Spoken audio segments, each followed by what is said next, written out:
प्राचीन भारत के इतिहास के अधिकांश अभिलेख कहां पर उत्कीर्ण हैं?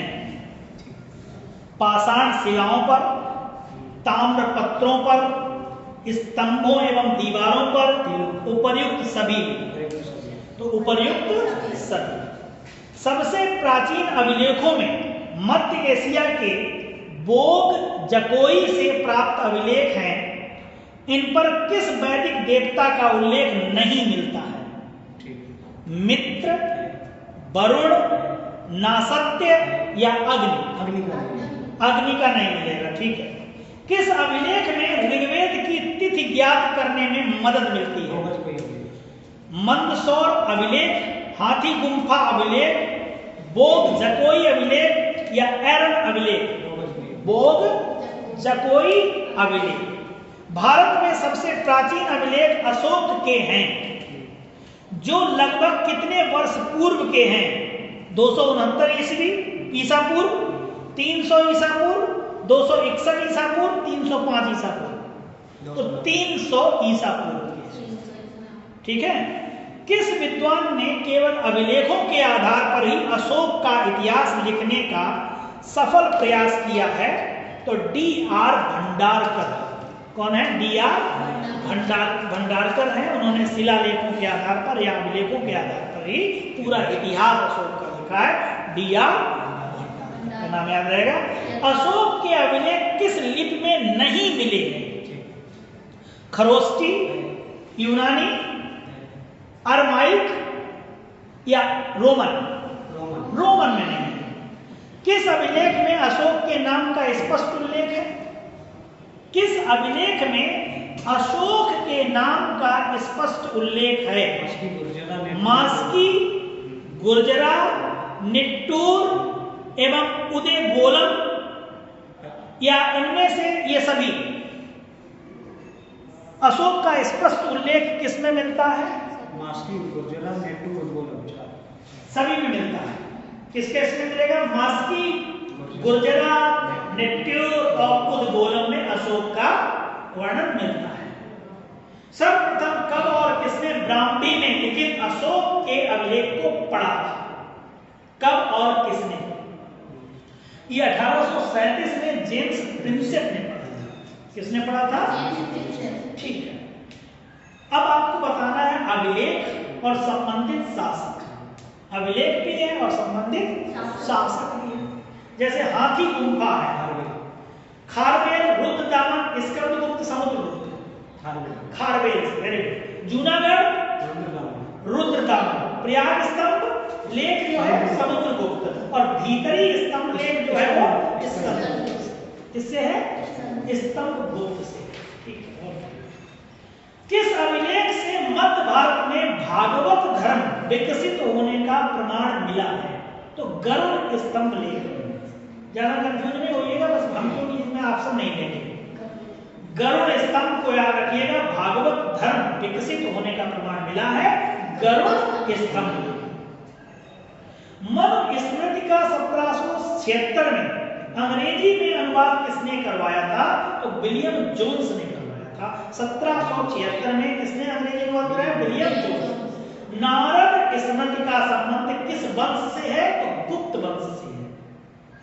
किस स्थान की खुदाई से पता चलता है कि देश में लोहे का प्रयोग ईसा पूर्व 1000 के लगभग से प्राप्त हो गया है? तो कौन सा स्थान है? अतरंजी खेड़ा। अतरंजी खेड़ा। कंदरिया महादेव मंदिर किस राज्य में? मध्य प्रदेश में है कंदरिया, ठीक है। प्राचीनतम सिक्कों को आहत या पंचमार्ग सिक्का कहा जाता था। किस सदी के हैं ये सिक्के जिनको पंचमार्ग या आहत कहा जाता था? ये सिक्के किस सदी के हैं? तो 5वीं सदी के हैं। पंचमार्ग या आहत सिक्कों पर पेड़, हाथी और अर्धचंद्र के चिन्ह होते थे। पेड़, हाथी और अर्धचंद्र के चिन्ह होते थे। बैल के चिन्ह नहीं मिले थे इन सिक्कों। बैल के चिन्ह नहीं मिले। किस वंश के शासकों ने सर्वाधिक शीशे का सिक्का जारी किया? 7 महान लोग जो शासक थे उन्होंने शीशे का सिक्का जारी किया था। 7 महान शासक जो थे उन्होंने सर्वप्रथम सिक्कों पर लेख लिखने का कार्य किस शासक ने किया था? यवन। सिक्कों पर लेख लिखना यवन। समुद्रगुप्त के किस वाद्य यंत्र मुद्रा वाले सिक्के से उसके संगीत प्रेमी होने के प्रमाण मिलते हैं? तो वीणा। क्या है भैया? वीणा। जोरवे संस्कृति कब की थी? जोरवे संस्कृति कब की थी? मतलब कह सकते हैं ताम्रकालीन। कहां की थी? किसने हुणों के आक्रमण से राज्य की रक्षा की थी? स्कंदगुप्त ने की थी। कब की थी? 455 से 467। एक प्रतापी राजा था उस समय। 455 से लेकर 467 तक एक प्रतापी राजा स्कंदगुप्त। सिंधु घाटी सभ्यता में मेहरगढ़ क्यों प्रसिद्ध है? यहाँ पर तांबे का गेंडा, तांबे का सिंधु घाटी सभ्यता में मेहरगढ़ आ जाए तो तांबे का गेंडा के साक्ष्य यहाँ पर मिले। कौन सा महाजनपद उत्तर पथ तथा दक्षिण पथ के बीच संगम का कार्य करता था? सूरसेन यही था। सूरसेन भी था, वर्तमान पश्चिमी उत्तर प्रदेश में था, जिसकी राजधानी मथुरा थी। सूरसेन की राजधानी मथुरा। सती प्रथा कौन सी प्रथा थी जो पुत्र रहित विधवा को उसके पति के भाई से विवाह करने की अनुमति देती थी, जिससे उसकी वंश वृद्धि हो सके? नियोग। ठीक है। कल्प सूत्र की रचना की थी भद्रभाव किससे संबंधित है? दिगंबर से। और श्वेतांबर से स्थूल। जैन धर्म के 24वें तीर्थंकर की जीवनी पर आधारित है। ये क्या भद्रभाव में जो लिखा है कल्प सूत्र जो है वो किस पे? जो 24वें तीर्थंकर है उनकी जीवनी पर यह आधारित है। समुद्रगुप्त के दौरान कांची का राजा कौन था? जब समुद्रगुप्त थे उस समय कांची का राजा विष्णुगुप्त था। कांची का राजा विष्णुगुप्त था। अच्छा, हरिसेन द्वारा एक रचित है प्रशस्ति के अनुसार, हरिसेन ने जो लिखा है, समुद्रगुप्त ने दक्षिण पथ के 12 राजाओं को हराया था। किसने हराया था? समुद्रगुप्त। और उन 12 राजाओं में कांची के राजा विष्णुगुप्त का नाम भी था। मथुरा कला विद्यालय में प्रयुक्त सामग्री है किस पत्थर की? लाल बलुआ पत्थर। गांधार कला विद्यालय में नीले धूसर, गांधार में किसके? नीले धूसर और धूसर बलुआ पत्थर का प्रयोग किया गया है, जबकि मथुरा कला में चित्तीदार लाल बलुआ पत्थर का प्रयोग किया गया है। किसका? चित्तीदार लाल बलुआ पत्थर का गांधार किसमें किया गया है? मथुरा। किस स्मारक में एक गुंबद है जिसे दुनिया का सबसे बड़ा खाली जगह कहा जाता है? जामा मस्जिद दिल्ली का, गयासुद्दीन तुगलक का मकबरा, या गोल गुंबद बीजापुरी, या शेर शाह का मकबरा सासाराम? गोल गुंबद बीजापुरी। गोल गुंबद जो है वो दुनिया का सबसे बड़े गुंबदों में से एक है। ठीक है। तो कौन है? बीजापुर में गोल गुंबद को दुनिया के सबसे बड़े गुंबदों में से एक कहा जाता है। और ये बीजापुर के सुल्तान राजा मोहम्मद आदिल शाह, कौन है? आदिल शाह का मकबरा है। और यहाँ 1656 में दाबुल के वास्तुकार थे याकूत द्वारा पूरा किया गया था। गोल गुंबद बीजापुर और राजा मोहम्मद आदिल शाह का मकबरा गोल गुंबद। ठीक है। किस भवन की दीवार पर शाहजहां द्वारा बनवाया गया फारसी दोहा है? यदि पृथ्वी पर स्वर्ग है तो यही है, ये अंकित है। दिल्ली में मोती मस्जिद, दीवाने आम दिल्ली, जैस्मीन पैलेस, या दीवाने खास दिल्ली? दीवाने खास दिल्ली। ठीक है, याद रखिए दीवाने खास दिल्ली है। दीवाने खास या हॉल ऑफ प्राइवेट ऑडियंस, दीवाने खास कहिए या हॉल ऑफ प्राइवेट ऑडियंस कहिए की बात है। हाँ, लाल किले में एक कक्ष था जो शाहमहल के नाम से भी इसको जानते हैं। किसके नाम से? शाहमहल के नाम से भी इसे जानते हैं। तो दीवाने खास दिल्ली का हुआ, अगर स्वर्ग है कहीं तो वो यही। महाबलीपुरम नाम सुना? महाबलीपुरम में रथों की संख्या कितनी? 7। कितनी है? 8 है। महाबलीपुरम में 8 रथ हैं, जिनमें से 5 का नाम जो है महाभारत के पांडवों के नाम पर है। जिनमें से 5 जो है किसके? महाभारत के पांडव। महाबलीपुरम आ जाए, कितने रथ हैं? 8। और 5 पांडवों के नाम पर, एक द्रौपदी के नाम पर। धर्मराज रथ हो गया, भीम रथ हो गया, अर्जुन रथ हो गया, द्रौपदी रथ हो गया, नकुल सहदेव के नाम। 5 6 हो गया नकुल सहदेव। गीत गोविंद किसके द्वारा लिखा गया? जय 12वीं शताब्दी में उड़िया हिंदू कवि, 12वीं शताब्दी में उड़िया हिंदू कवि द्वारा रचित था। यह कृष्ण और राधिका और वृंदावन की गोपियों के बीच संबंधों का वर्णन करता है। गीत गोविंद को 12 अध्यायों में व्यवस्थित। कितने अध्याय हैं? 12। कालिदास की कौन सी कृति नाटक नहीं है? इनमें से नाटक नहीं है, ये पूछेगा। विक्रमो वर्षिया मालविकाग्नि मित्रम मेघदूत अभिज्ञान शाकुंतलम। मेघदूत नहीं है, मेघदूत एक गीत कविता है।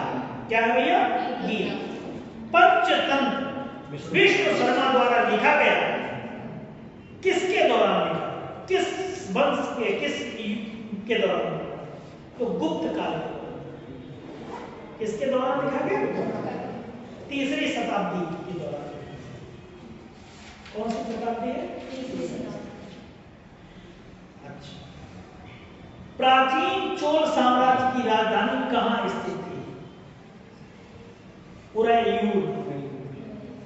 चोल राज्य मध्यकाल के आरंभ में चोल मंडलम कहलाता तथा पांड्य राज्य के पूर्वोत्तर में स्थित था। कारिकाल ने उरैयूर, कारिकाल राजा थे, उन्होंने उरैयूर या तिरुचिरापल्ली को प्राचीन चोल साम्राज्य की राजधानी बनाया था। और उरैयूर जो है वो सूती वस्त्र उद्योग के लिए प्रसिद्ध है। ये याद रखें, उरैयूर किसके लिए प्रसिद्ध है? सूती वस्त्र उद्योग के लिए, मसालों के लिए लगा के आ जाता है। ठीक है, सूती वस्त्र। अभी आप देखा होगा अंबानी जी के यहाँ पे तो सब यही दक्षिण भारत से भी कॉटन आया था। इसका विवरण जो मिलता है वो पेरिप्लस ऑफ द एरिथ्रियन सी में मिलता है। पेरिप्लस ऑफ द एरिथ्रियन सी में मिलता है। और कालांतर में चोल साम्राज्य ने तंजावर या तंजौर को अपनी राजधानी बनाया।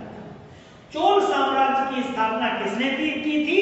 तो विजयालय ने की थी। चोल साम्राज्य की स्थापना किसने करी? विजयालय ने की थी। सन 850 में कांची में के पल्लवों को पराजित करके चोल साम्राज्य की क्या की थी? स्थापना की थी। ठीक है। गायत्री मंत्र किस वेद में? गायत्री मंत्र ऋग्वेद के किस मंडल में? तीसरे। गायत्री मंत्र की रचना किसने की? सिंधु घाटी सभ्यता की मोहरों पर किस पशु के चिन्ह मिलते हैं? सिंधु घाटी सभ्यता की मोहरों पर सर्वाधिक चिन्ह एक सींग वाले बैल, एक सींग वाले बैल का है, जो कि एक काल्पनिक पशु जो ग्रीक रोमन कथाओं में भी पाया जाता है। इस काल्पनिक बैल। कुषाण वंश की स्थापना किसने की थी?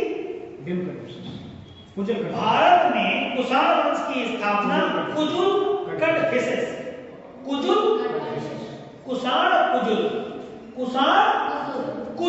कड़फिसेस ने की थी। और कुषाण चीन की यूजी जाति से थे और इन्हें तुषारी लोग भी कहा जाता है। क्या कहा जाता था? तुषारी। कुषाण तुषारी, यूजी चीन। कुषाण वंश का अंतिम राजा कौन था? वासुदेव था। कौन था? वासुदेव था।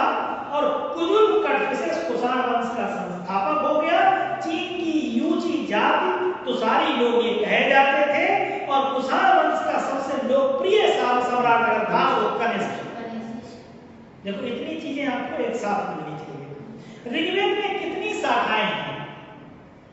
ऋग्वेद में 5 शाखाएं हैं। साकल, बास्कल, आश्वलायन, सांख्यायन और मांडुकायन। कितनी शाखाएं हैं? 5। किसमें? ऋग्वेद। क्लियर है? कितनी शाखाएं पूछी लीजिए तो? 5। अशोक का कौन सा अभिलेख 2 भाषाओं में है? अशोक का गांधार अभिलेख 2 भाषाओं में है। एक ग्रीक भाषा और दूसरी आर्मेनिक भाषा। आर्मेनिक और ग्रीक। प्राचीन भारत में किस वंश ने सर्वाधिक सोने के सिक्के चलवाए? सर्वाधिक गुप्त वंश के। गुप्त वंश के राजाओं ने क्या किया था? सर्वाधिक सोने के सिक्के चलवाए। ठीक। किस अभिलेख में अशोक का नाम अशोक मिलता है? मास्की, गुर्जरा, नेट्टूर और उडेगोलम के लेखों में अशोक का व्यक्तिगत नाम अशोक मिलता है। 4 लेखों में मास्की, गुर्जरा, नेट्टूर और उडेगोलम। प्रिंस ऑफ बिल्डर के नाम से किस मुगल शासक को जाना जाता है? शाहजहां को जाना जाता है प्रिंस ऑफ बिल्डर। बिल्डर है ना? वो नहीं था कुछ जानकी चित्रकला वाला हो जाएगा। ठीक है? बिल्डर। प्रिंस ऑफ बिल्डर किस शासक को, मुगल शासक को माना जाता है? शाहजहां। किस ब्रिटिश गवर्नर ने भारत में सती प्रथा पर प्रतिबंध लगाया था? William Bentinck. सती प्रथा पर प्रतिबंध लगाने वाले कौन थे? भारत में खोजा गया सिंधु सभ्यता का सबसे प्राचीन शहर कौन सा? हड़प्पा। पारंपरिक वैदिक साहित्य में किस नदी का सर्वाधिक वर्णन मिलता है? सिंधु नदी। किस शासक को द्वितीय अशोक के नाम से जाना जाता है? राजा हर्षवर्धन को द्वितीय अशोक के नाम से जाना। किस वंश के शासकों ने एलोरा की गुफाओं का निर्माण करवाया? राष्ट्रकूट वंश। किस शासक ने अलाई दरवाजा का निर्माण करवाया? अलाउद्दीन। किस मुस्लिम शासक ने आगरा नगर की स्थापना की? सिकंदर लोदी। संगीत से जुड़े किस वाद्य यंत्र को हिंदू मुस्लिम वाद्यगान का सबसे सर्वश्रेष्ठ मिश्रण माना जाता है? सितार। किसको माना जाता है? सितार। किस मुगल शासक ने यह कहा था कि जो व्यक्ति चित्रकला का शत्रु है मैं उसका शत्रु हूं? जहांगीर ने कहा था। सिंधु सभ्यता की लिपि किस प्रकार की थी? चित्रात्मक। कैसी लिपि थी? बुद्ध चरित्र की रचना किसने की थी? अश्वघोष ने। कौन सा मौर्य सम्राट जैन धर्म ग्रहण करके श्रावण बेलगोला चला गया था? चंद्रगुप्त मौर्य का उल्लेख भी किया था। किस स्थल से नर्तकी की कांस्य प्रतिमा प्राप्त हुई है? मोहनजोदड़ो। इंडिका के लेखक लिंगराज मंदिर का निर्माण किस शासक द्वारा करवाया गया उड़ीसा में? राजा ययाति केसरी। राजा ययाति केसरी ने लिंगराज मंदिर का निर्माण करवाया। महात्मा बुद्ध ने सर्वाधिक उपदेश कहां दिए? कौशल प्रदेश की राजधानी श्रावस्ती में दिए हैं। सबसे ज्यादा उपदेश महात्मा बुद्ध ने कहां दिए? श्रावस्ती। याद कर लीजिए श्रावस्ती। सारनाथ में पहला, श्रावस्ती में सबसे ज्यादा। ठीक है। पुराणों में अशोक को क्या कहा गया? अशोक वर्धन। पुराणों में अशोक को क्या कहा गया? हिंदू कानून की पुस्तक मिताक्षरा किसने लिखी? विज्ञानेश्वर ने लिखी है। श्रीलंका में बुद्ध धर्म के प्रचार हेतु अशोक ने किसको भेजा? अपने पुत्र महेंद्र, अपनी पुत्री संघमित्रा। मोहनजोदड़ो में पाई जाने वाली सबसे बड़ी इमारत कौन सी थी? धान्यागार या अन्नागार? कौन सा साहित्यिक स्रोत चंद्रगुप्त का जैन धर्म से संबंध स्थापित करता है? परिषद परवाण। ठीक है। कौन सा साहित्यिक स्रोत चंद्रगुप्त का जैन धर्म से संबंध स्थापित करता है? वो परिषद परवाण। याद रखना है। पुरालेख विद्या का अभिप्राय क्या है? शिलालेखों का पुरालेख अगर आ जाए तो फिर शिलालेख, पुरालेख याद रहेगा, पुरालेख शिलालेख। नेक्स्ट पे आता है हड़प्पा सभ्यता किस युग की थी? नवपाषाण युग, कांस्य युग, लौह युग या पुरापाषाण युग? कांस्य युग की हड़प्पा। हड़प्पा के निवासी थे खानाबदोश, जनजाति, ग्रामीण या शहरी? शहरी हड़प्पा के थे, ठीक है। किस वेद में प्राचीन वैदिक युग की सभ्यता के बारे में सूचना दी गई? ऋग्वेद में दी गई है। किस वेद में प्राचीन वैदिक युग की सभ्यता के बारे में सूचना दी गई? ऋग्वेद में। कलिंग में अशोक के युद्ध का वर्णन किस शिलालेख में मिलता है? 13वें में मिलता है। कलिंग का युद्ध 13वां शिलालेख आ जाए तो कलिंग में मिलता है।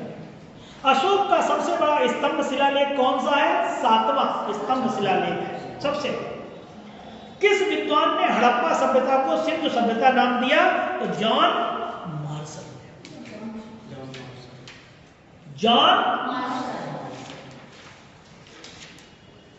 प्रसिद्ध विरूपाक्ष मंदिर, विरूपाक्ष मंदिर कहाँ स्थित है? तो हम्पी। हम्पी कहाँ है? कर्नाटक। विरूपाक्ष मंदिर जब भी जाना हो तो हम्पी जाइएगा। कैबिनेट मिशन को प्रधानमंत्री एटली ने कब भारत भेजा? 19 फरवरी 1946। डेट 19 फरवरी याद रखिएगा क्योंकि ये डेट में पूछेगा। 19 फरवरी 1946। द्वितीय विश्व युद्ध की घोषणा कब हुई और किसने की? 3 सितंबर 1939 को ब्रिटेन ने जर्मनी के विरुद्ध युद्ध की घोषणा की थी। किसने? ब्रिटेन ने जर्मनी की।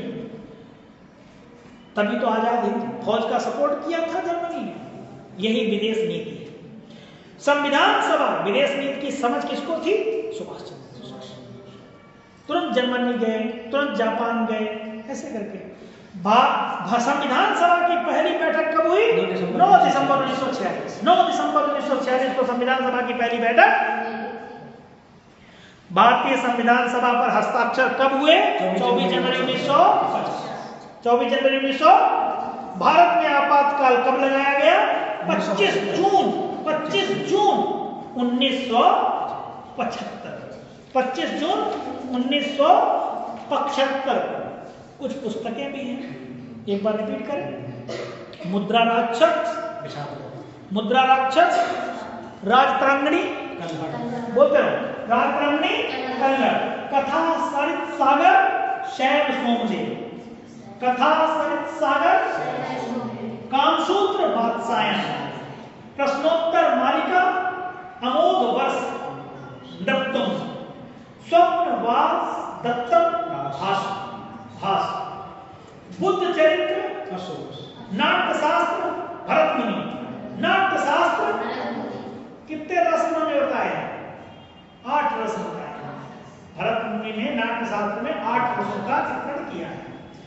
अभिज्ञान शाकुंतलम, विक्रमो वर्षी और रघुवंशम कालिदास।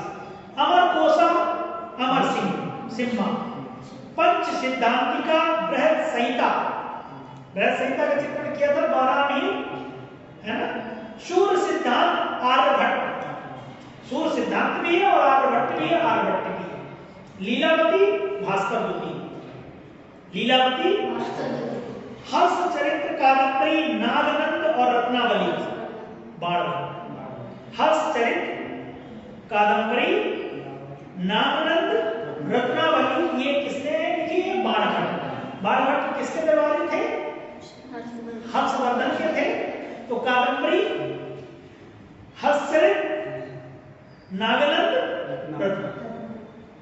गाथा सप्तशती हाला, अष्टाध्यायी पाणि, महाभाष्य पतंजलि, नैषध चरित्र श्रीहर्ष, मृच्छकटिक शूद्रक,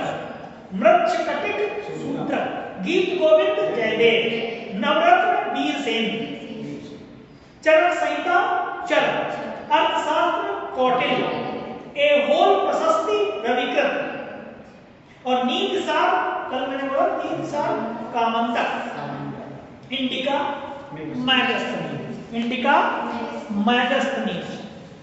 इस तरीके से